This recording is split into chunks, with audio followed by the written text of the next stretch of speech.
Assalamualaikum sahabat semua. Jadi untuk kali ini kita akan hantar daun pisang ke Batam.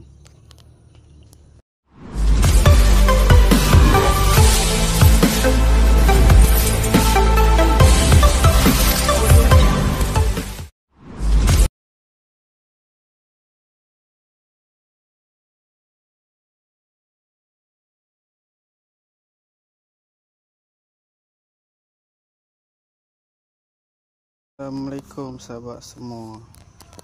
Jadi untuk kali ini kita akan hantar daun pisang ke Batam. Jadi yang di dalam guni tu, akan kita hantar ke Taman Sejati. Lalu yang ini ada Putrajaya, Merbok, dan yang ini 50 kilo ini kita hantar ke Batam.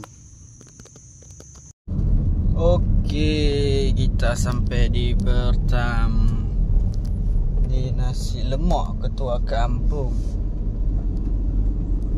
Okey, kita sampai di nasi lemak ketua kampung.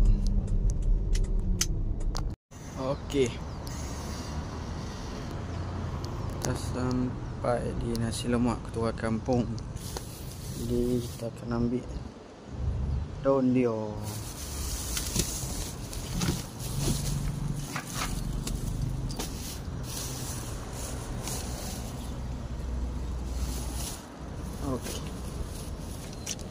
Okey, ini satu. Jadi ini nasi lemak ketua kampung, kawasan Batam. Okey, kita selesai pengantaran nasi daun pisang ke nasi lemak ketua kampung. Jadi kita akan pergi ke Taman Sejati. Okey, ikuti terus. Kita sampai ke Taman Jati. Ini kawasan pertama ni. Oh, semua kedai makan macam-macam lah ada sini. Tu mall.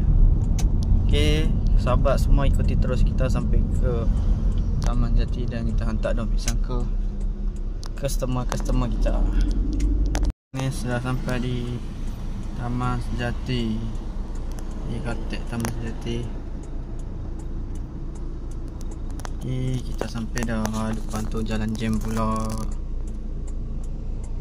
Depan tu jalan jam.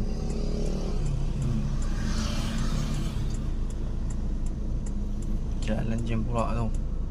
Oh, macam mana kita nak jalan tu? Lori pun parking tepi jalan. Tak boleh buat apa tadi. Jam teruk tadi. Jadi kita akan hantar ke taman belakang tu lah. Taman belakang tu, itu taman dia. Kita akan hantar taman tu. Jadi kita dah bagi tahu lah customer kita ambil dekat Taman Jati. Okey, kita sampai di Bandar Putrajaya.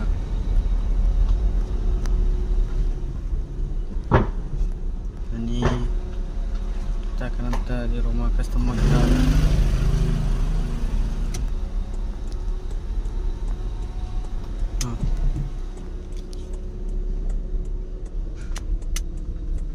Kita ada rumah customer kita ni. Okey sahabat, kita sampai di Merbok. Kita sampai dekat Merbok. Jadi kita nak hantar daun pisang ni dekat nasi lemak tu. Kita sampai dah dekat Merbok. Jadi kita nak hantar nasi lemak.